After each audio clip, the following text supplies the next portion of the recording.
அதாவது பெண்கள் ஏன் தாழ்ந்து போனார்கள், ஆண்களை விட பெண்கள் ஏன் தாழ்ந்து போனாங்க, அப்போ பெண்களுக்கு ஒரு தாழ்வு மனப்பான்மை இருக்கும், ஆண்கள் தான் உயர்ந்தவங்க அப்படின்னு சொல்லிட்டு இப்போ ஆண்களோடு போட்டியெல்லாம் போட முடியல, ஒதுங்கிடுறாங்க, தோல்வியை ஒத்துக்கிறாங்க. ஆண்களோடு போட்டி போடுகிறவர்கள் இப்போ ஆண்கள் தான், பெண்கள் கிடையாது. அந்த ஆண்களுக்கு பெண்களுக்கு இடையில் இங்கே ஒன்றும் போட்டியெல்லாம் கிடையாது. ஆண்களுக்கும் இடையில் தான் நடக்குது இங்கே போட்டி. பெண்கள் வேடிக்கை பார்க்குறவங்க அப்படிங்கிற நிலைமையில் தான் இருக்குது. ஏன்னா எல்லா தொழிலையும் பெண்களால் செய்ய முடியல. இங்கே இருக்கிற பெரும்பான்மையான தொழிலை பெண்களால் செய்ய முடியல. ஒரு லாரி ஓட்டுறதா இருக்கட்டும், எல்லா பெண்களும் செய்ய முடியும். யாரோ 1-2 பேர் ஓட்டுவாங்க. ஒரு ஆம்னி பஸ்ஸு, எல்லாம் எல்லா வேலையிலும், இந்த கட்டடத்தை கட்டுறது, இந்த கட்டுமான கட்டமைப்பு இதெல்லாம் உருவாக்குறது யார்? ஆண்கள் தான்.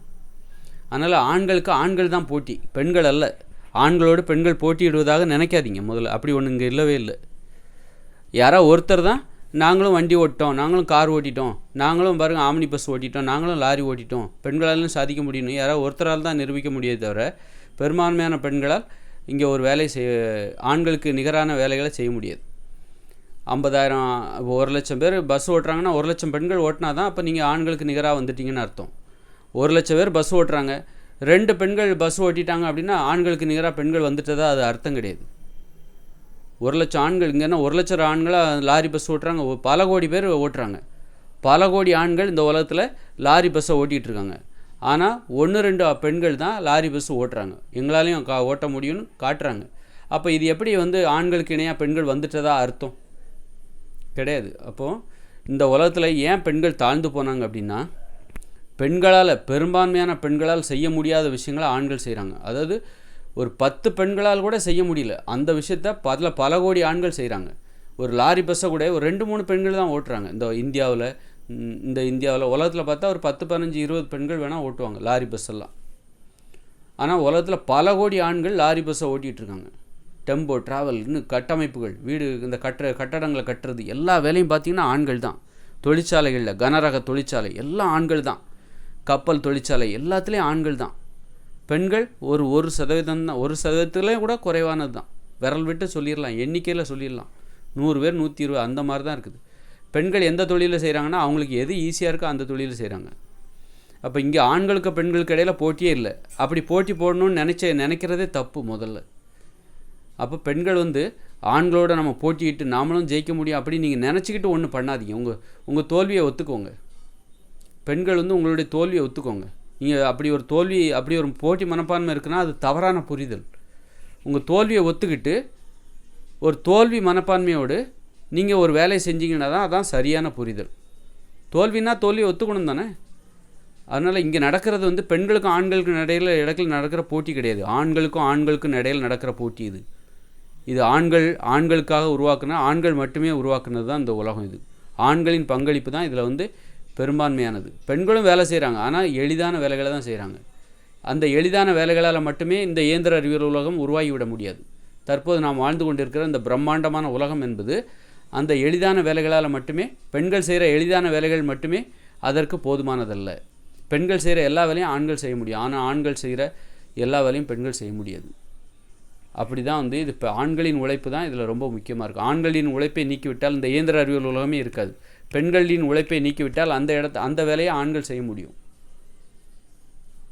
அதனால் இந்த உலகம் என்பது இப்போ ஆண்களோட பெண்கள் போட்டி போடவே கூடாது. பெண்கள் ஏன் தாழ்ந்து போனாங்கன்னா, பெண்களால் செய்ய முடியாத வேலைகளை ஆண்கள் செய்யும்போது லாரி பஸ்ஸு, கப்பல், கனரக தொழிற்சாலை, இந்த கட்டடம் கட்டுறது, அப்படி ரோடு போடுறது, அப்படி இப்படின்னு சொல்லிட்டு இந்த உலகத்தை உருவாக்குறது ஆண்கள். அப்படிங்கும்போது அப்போ ஆண்களோடு ஒப்பிட்டு பார்க்கும்போது பெண்களுக்கு தாழ்வு மனப்பான்மை விடுகிறது.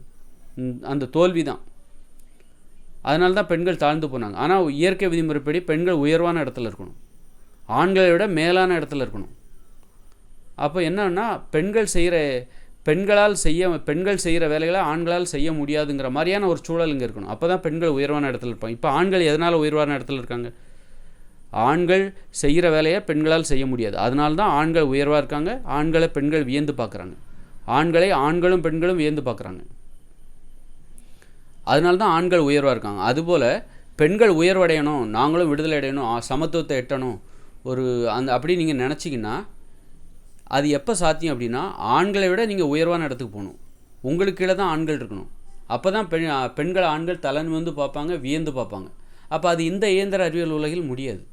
இந்த இயந்திர அறிவியல் உலகம் ஆண்களை நம்பி தான் இருக்குது. ஆண்களுடைய பொறுப்பில் தான், ஆண்களுடைய கட்டுப்பாட்டில் தான், ஆண்களுடைய வழி நடத்துதல் தான் இயங்கி கொண்டிருக்கிறது. அப்போ இங்கே வந்து ஆண்கள் பேச்சை பெண்கள் கேட்கணும். ஆண்கள் தான் பெரியவர்கள், பெண்கள் குழந்தைகள் இந்த இயந்திர அறிவியல் உலகில். இது செயற்கையானது தான், ஆனால் அதுதான் இங்கே வந்து இயல்பானது, நிகழகால ஒரு நடைமுறையாக இருக்கிறது. இங்கே ஆண்கள் தான் பெரியவர்கள். பெண்கள் வந்து ஆண்களை வாடா போடான்னு கூட கூப்பிடக்கூடாது. அது மிகப்பெரிய தப்பு, மரியாதை குறைவான செயல். பெண்கள் வந்து ஆண்களை வாங்க போங்கன்னு சொல்லணும். பேர் சொல்லி கூட அது கணவனாக இருக்கட்டும், கணவனை வாடா போடான்னு சொல்கிறது அதெல்லாம் சமத்துவம் கிடையாது. ஒரு மனசாட்சியே இல்லாத ஒரு நடைமுறை அது. இந்த உலகத்தை உருவாக்குனது யார்? ஆண்கள் தான் உருவாக்கி வச்சுருக்காங்க. ஆண்களுடைய பங்களிப்பை நீக்கிவிட்டால் இந்த உலகத்தில் இது முடியாது. இன்றைக்கி நம்ம பாதுகாப்பாக வாழ்கிறோன்னா அந்த எல்லையில் இராணுவ வீரர்களாக இருக்கிற ஆண்களை நம்பி தான். பெண்களும் இராணுவ வீரர்களாக இருக்கிறாங்க, ஆனால் அவங்கள நம்பி இந்த நாட்டோட பாதுகாப்பு இல்லை. எங்களாலும் முடியும்னு 1-2 பேர் எப்படி பஸ் ஓட்டுறாங்களோ அதுபோல் எங்களாலேயும் முடியும்னு சொல்லிட்டு இராணுவ வீரர்களாக இருக்கிறாங்க. ஒரு காட்சி, அவ்வளோதான்.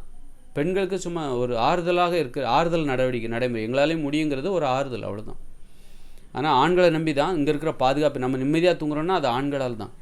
இந்த உலகம் உருவாக்கப்பட்டது எல்லாமே பார்த்தீங்கன்னா எல்லாம் ஆண்களால் உருவாக்கப்பட்டது. அப்படிப்பட்ட ஆண்களை வந்து வாடா போடான்னு சொல்கிறது மரியாதை குறைவான செயல். அப்படி சொன்னீங்கன்னா அதற்குரிய தண்டனைகளோட உங்களுக்கு வந்துடும்.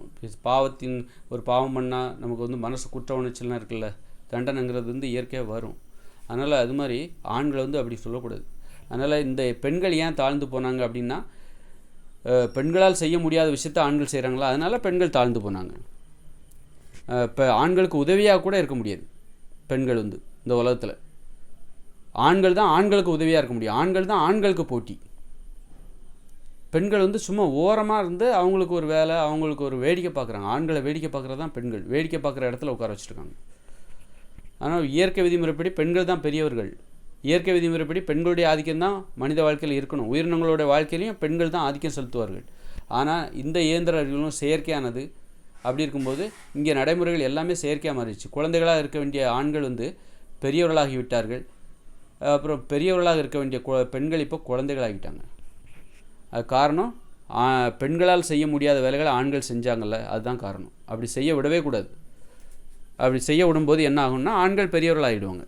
பெண்கள் பெரியவர்களாகணுமா, அப்போ நீங்கள் என்ன பண்ணணும் அப்படின்னா, உங்களால் செய்ய முடியாத விஷயத்தை ஆண்களை செய்ய விடாதீங்க.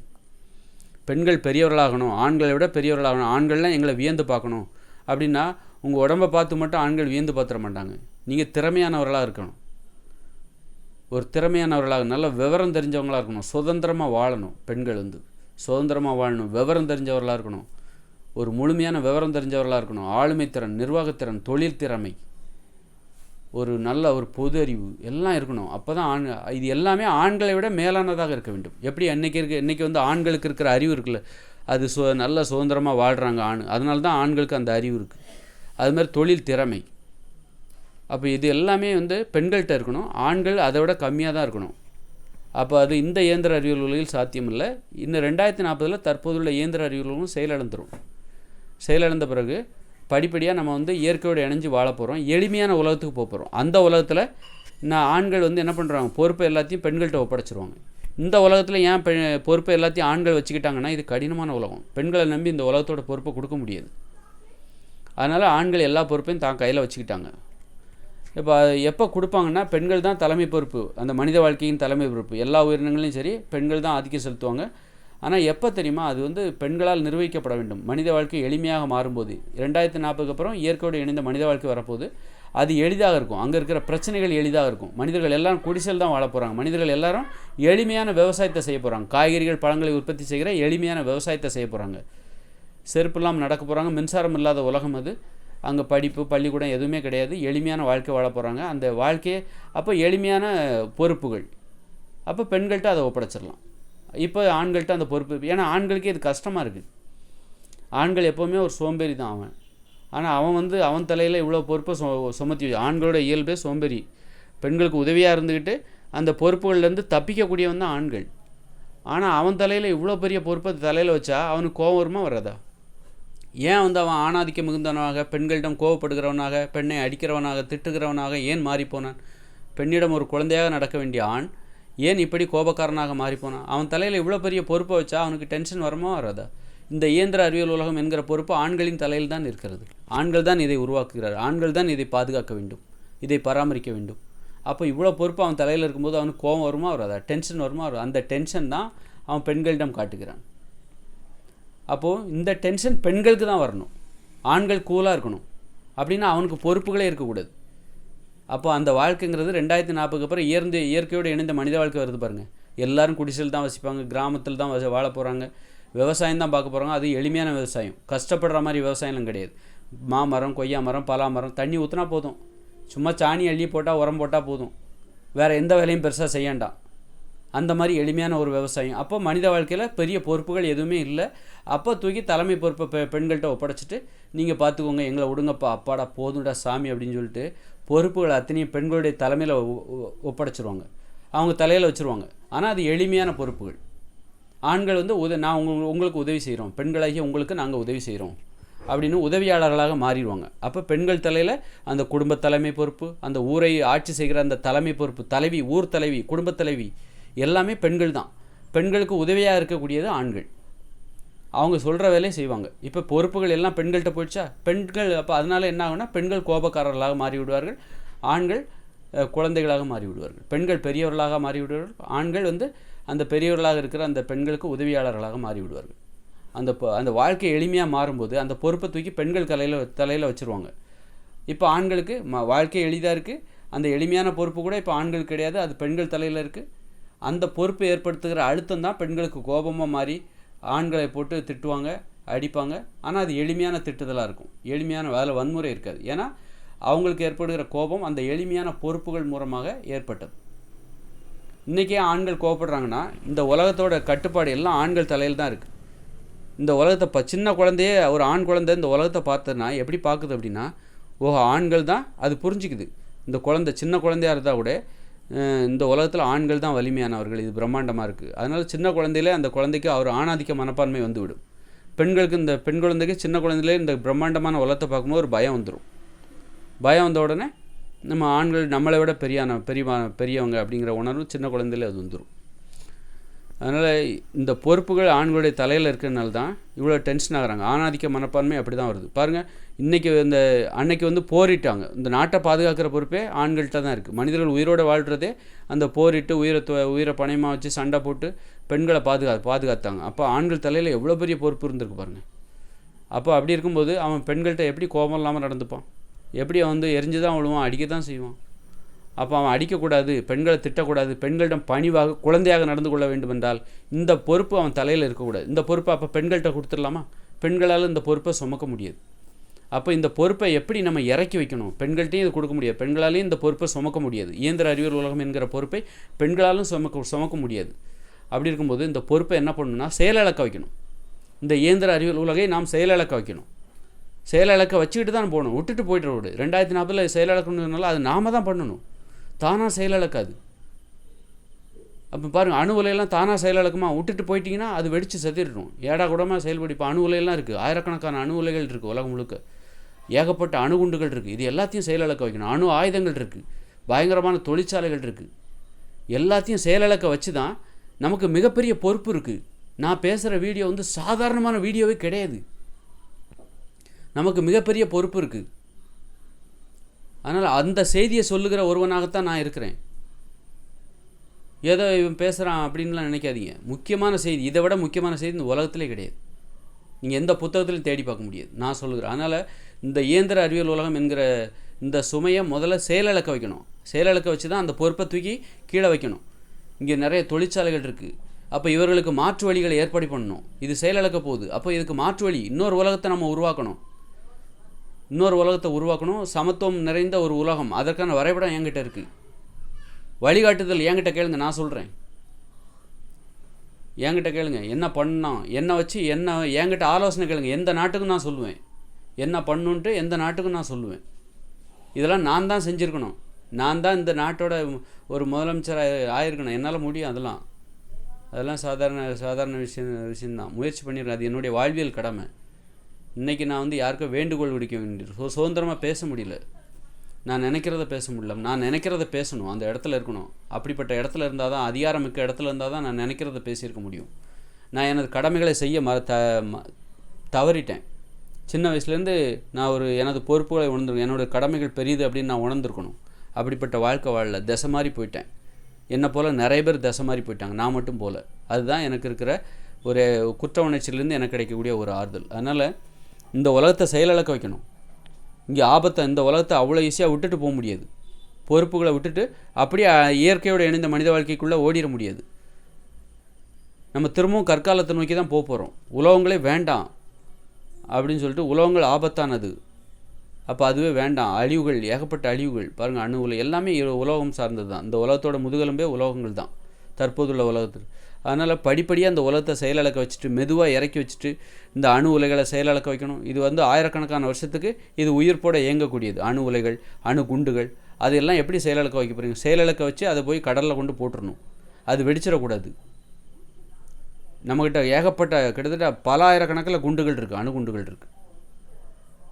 அதனால் இது நமக்கு மிக மிக முக்கியமான பொறுப்பு இருக்குது. நீ அதாவது இல்லை, நான் சொல்கிற கருத்துக்களை நீ புறக்கணிக்கிறதுனால நடக்க போகிறதை யாரும் மாற்ற முடியாது.